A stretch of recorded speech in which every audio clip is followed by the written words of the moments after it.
Alors il y en a un qui voulait prendre la parole, qui s'appelle Rodolphe Debord. Je vais l'inviter à venir, accompagné de Jérôme Michaud la Rivière pour Newey, et Rodolphe Debord pour Nacara Rabot de Tilleul, en les remerciant infiniment d'être là, surtout Rodolphe qui vient prendre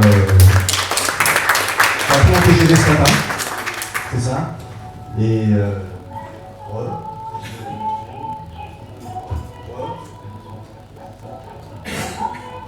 alors, Jérôme, quand tu m'as dit, moi je voudrais bien avoir la chanson The Fool on the Hill, c'est parce que tu pensais à. Parce que cette chanson, elle représente quelque chose pour toi ou tu pensais à Rodolphe?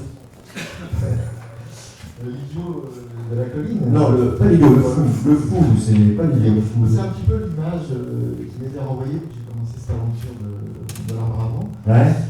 Étant atypique dans le milieu de la start-up, j'avais mon âge et je vis avec des gens de 25 ans. Donc je suis un peu atypique, singulier et forcément j'amène une idée et une origine poétique.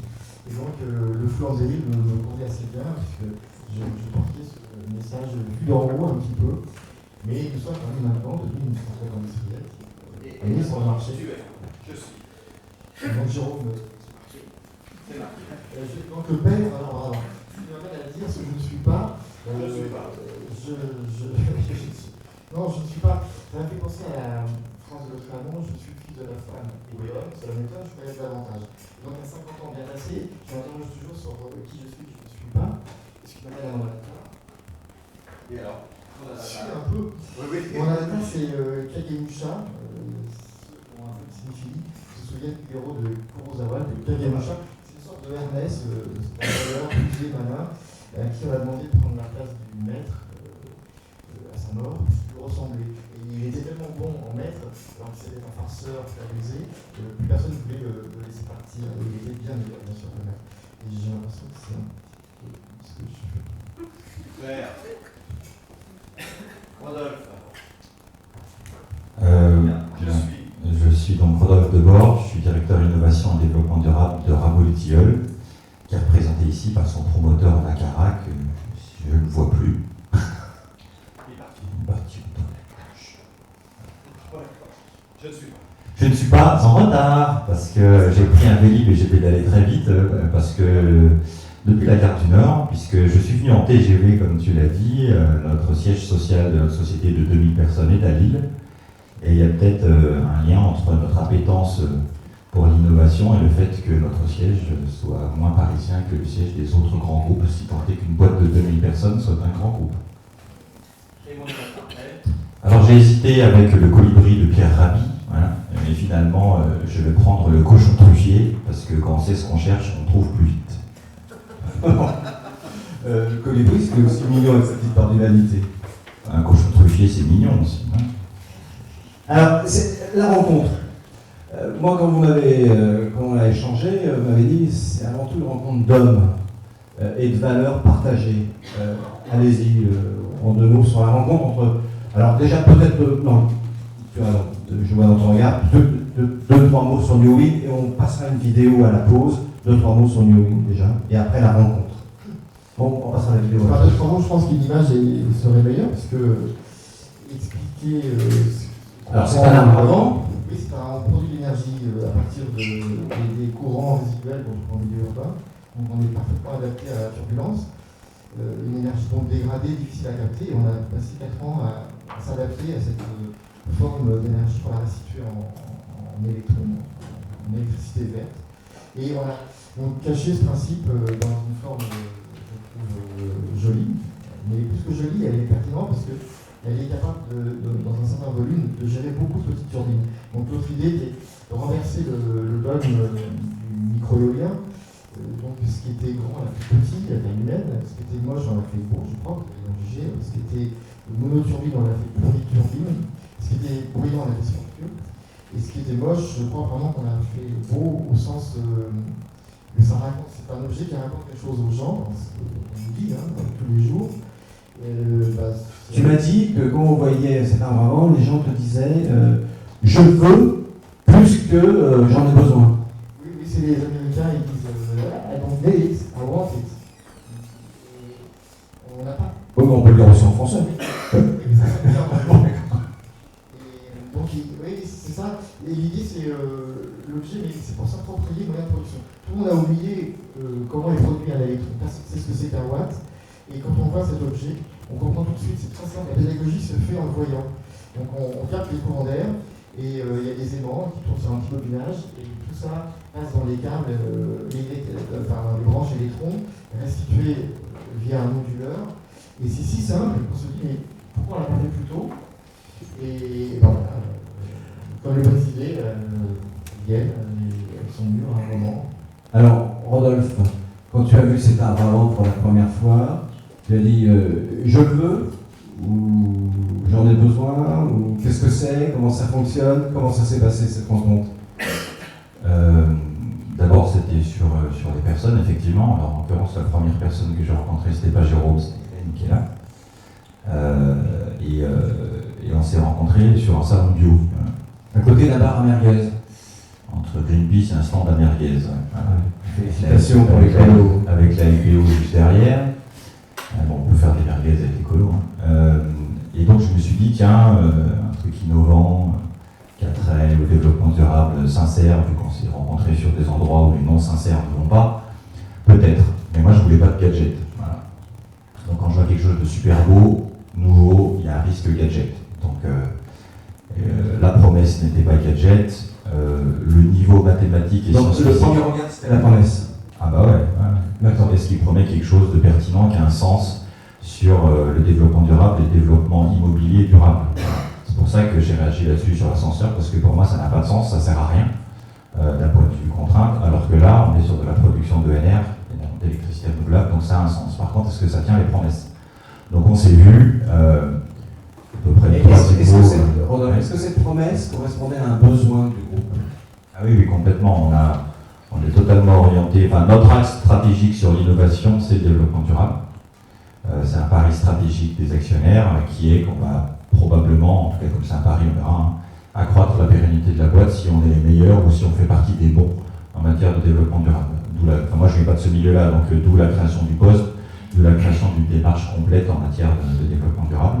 Et la production d'ENR sur site, parmi une quinzaine d'autres thèmes, est extrêmement importante. Donc il faut trouver des solutions par rapport à ça, des solutions qui fonctionnent et qui séduisent les opérateurs qui vont choisir ces solutions pour faire de l'immobilier, et puis in fine les gens qui vont habiter, qui vont travailler dans ces résidences. Donc voilà, il y a un certain champ de contraintes, et moi j'ai la phobie du gadget, et donc là j'avais un risque pour moi, parce que c'était attractif, donc est-ce que ça tient ses promesses? Et puis j'ai rencontré Jérôme, derrière lui il y avait des majors de promotion de Normal Sup. Je me suis dit, un gars qui fait Normal Sup en physique, c'est pas un tocard, en tout cas s'il fait des gadgets, il va se suicider dans 15 jours, et puis il s'est pas suicidé, donc j'ai eu confiance. D'accord, c'était une assurance vie, quoi. En tout cas, quelqu'un qui fait de la vraie science sur de l'aérolique pour un objet qui prétend produire toute l'électricité requise pour une maison hors chauffage électrique, ouais, il faut de la science derrière. S'il n'y a pas de science, c'est qu'on va rigoler 5 minutes, on va peut-être rallier des filles, mais on ne va pas réparer la planète. Jérôme, quand Nakara est venu te voir, donc avec la relation déjà entamée par Hélène, comment ça a suscité quoi? Quel défi? Quelle approche? Je rappelle que cette matinée, elle est liée non pas à ce qu'on fait, mais surtout à la relation start-up. Alors, d'abord, le hommage à Rodolphe et à l'esprit qui anime son groupe, c'est qu'il est vu très tôt, à un moment où la start-up était encore assez early stage. On avait démontré le concept, on avait des preuves de marché qui commençaient, mais il y avait encore un techno, parce que derrière simple, il y a un pari technologique assez difficile à surmonter. Je pense qu'on y est arrivé, qui est en fait de piloter chaque petite turbine avec un processeur à l'intérieur. Donc il y a beaucoup de génie électrique et des algorithmes qui aident le conditionnement des feuilles à se positionner sur la courbe d'extraction de puissance. Et toutes les 10 millisecondes, ce travail est fait, et donc on aide vraiment la mécanique à extraire de l'énergie.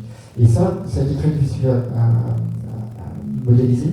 Donc c'est de la régulation, c'est bourré de nombreux brevets sont là-dessus, et sans cet apport qui demande beaucoup d'itération, on aurait eu une jolie idée inefficiente. Et donc on aurait mis beaucoup de ferraille dans l'espace pour peu de kilowattheures à la fin de l'année. Donc c'est pour ça qu'il a fallu 4 ans de développement. Et quand Rodolphe est arrivé, on était à peu près à 2 ans et demi. Et il a eu donc une forte intuition parce qu'au lieu de le décourager, ça l'a motivé. Et je me souviens de sa première parole dans le bureau. Il dit: c'est génial ton truc, j'en veux pas un, pas 10, j'en veux 100.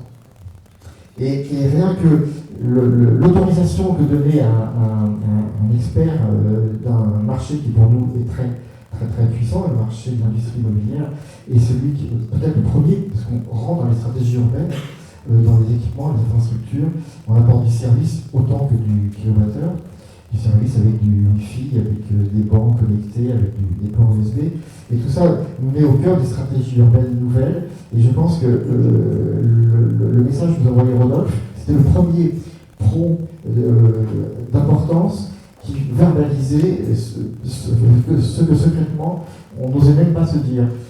Pourtant, votre histoire, je crois que vous l'avez dit tous les deux, mais de façon isolée, séparée, parce qu'on n'a pas pu se rencontrer tous les trois, ça a commencé par un refus, et ce refus, ça a mis en confiance Rodolphe. Une minute. Donc on voulait mettre un arbre à vent très tôt sur notre siège social qui est en banlieue lilloise, dans la belle ville de Wascal, et ben, on les a appelés, ils ont fait des tests et tout ça, nous on voulait le faire à côté du siège, un peu d'image et tout. Et puis Jérôme lui a fait, il n'y a pas assez de vent, pas assez de vent. Voilà. Pourtant je prends tous les vents, mais il n'y a pas assez de vent, ça ne produit pas assez, donc non. Alors qu'une start-up qui a besoin de thunes refuse une commande de ce niveau-là sur son grand groupe chouchou, je me suis dit, oh, ils sont super ceux-là. Voilà. Ça m'a vexé, mais en même temps, je me suis dit, c'est sérieux, c'est pas un gadget, il veut pas que son arbre à vent, il tournicote 5 minutes à côté d'une route avenue de Flandre, il veut que ça crache des kilowattheures, en plus d'être joli et silencieux. Voilà. Ça m'a vachement rassuré. Donc on a rangé notre frein, on a vu un Roland Garros, on s'est énervé, et puis finalement, on en aura un à Reims, parce qu'à Reims, il y a plein de vent. Et c'est nous qui construisons le village Baïséa de Reims et on aura un chouette arbre à vent devant. Voilà. Je dois ajouter quand même que oui, bien sûr. on a fait des mesures de vent à l'endroit précis où Nakara voulait positionner son arbre. Et à cet endroit-là, il y avait moins de 1 mètre seconde de vent de moyenne. Donc nous, on démarre à 1,5 mètre, ce qui est quand même une performance déjà exceptionnelle. Mais à 1 mètre seconde, d'abord, l'énergie qui passerait dans les tunnels est si faible que ça fait très très peu de watts. Et en réalité, on aurait très très peu tourné. Donc c'était un point de vue. On a proposé de le déplacer de 15 mètres, où là on récupérait 2,5 à peu près, c'était un seuil satisfaisant, mais c'est vous qui n'avez pas souhaité le déplacer à cet endroit-là parce qu'il était moins visible. Mais il était dans un projet. Bagarre. Alors Hélène, tu as été à la base de cette relation, depuis le chemin parcouru, de notre chemin parcouru, simplement ton ressenti et qu'est-ce que ça a apporté de New Win avec Nakara dans la relation. Là, avec Nakara, oui, avec Nakara, je suis particulièrement contente parce que c'est vrai que Rodolphe s'est beaucoup accroché. Parce que c'est vrai qu'on n'a pas l'habitude de refuser en effet pour une start-up, mais dans la relation, en connaissant Rodolphe et Jérôme, je savais qu'ils allaient faire des choses, il fallait juste être patient. Et la ténacité, elle est très forte dans les start-up, mais j'ai l'impression qu'elle est aussi donc très forte aussi dans les grands groupes. Jean-Charles, je sais que je déborde, maîtresse du temps. Jean-Charles, ça, dans une gouvernance totale, un refus d'une start-up, c'est apprécié comment? Refus d'une start-up, oui. C'est-à-dire la start-up dit non? Dis non, on n'est pas prêt. Je ne suis pas prêt. Bah, on peut comprendre. Hein. Ouais. On peut comprendre. Alors, si les arguments sont bien expliqués, toutes les start-up n'ont pas de normalien dans leur troupe, mais elles arrivent quand même à expliquer. Est-ce que dans la gouvernance totale, il y a aussi, on a appréhendé le côté de la start-up, finalement, on se dit non, j'y vais pas, et comment on la Oui, enfin, on s'est jamais posé la question aussi clairement, mais dans la vie de tous les jours, ça arrive, hein, bien sûr. Comme ce matin, oui, voilà, il n'est pas là. Non, mais par exemple, ça pourrait être maintenant un sujet de DAS pour Total. Éventuellement, une start-up qui dit non, je ne veux pas, parce que je n'ai pas les moyens, parce que le terrain n'est pas propice. D'ailleurs, on apprécierait plutôt que la start-up nous dise ça, je n'ai pas les moyens. Et ça a dû déjà arriver, je n'ai pas forcément tous les exemples en tête, mais ça a dû déjà arriver que vu la demande de Total peut-être trop dimensionnée, la start-up dit non, je ne peux pas suivre. J'ai le cas, alors vraiment je lui donne, hein, On est en train de soutenir une startup qui s'appelle Short Edition, alors qui n'est pas du tout dans notre cœur de business. Ils font un distributeur d'histoires courtes. Ils ont fait pas mal de buzz et nous on a mis dans notre laboratoire d'innovation, on est un des premiers, et puis maintenant on va équiper les stations-service. Ils ont décroché avec la SNCF un contrat pour toutes les gares de France et ils sont venus tout de suite nous dire ah ben du coup on va être un petit peu monopolisé pour la production de nos machines par la SNCF. Et on a dit on attendra. Voilà. Alors, nous, on est prêts à installer des arbres sur les stations pour recharger des voitures électriques. Et, pour vous. Nous, on est prêts à les construire, les stations-service. Oui, Thomas, je sais que tu as une question, mais on reviendra, il y aura des pauses, on reviendra au temps des questions, je ne veux pas casser le fil rouge. Merci à Rodolphe, merci à Jérôme pour votre intervention. Vous savez que vous pouvez toujours intervenir en pointillé.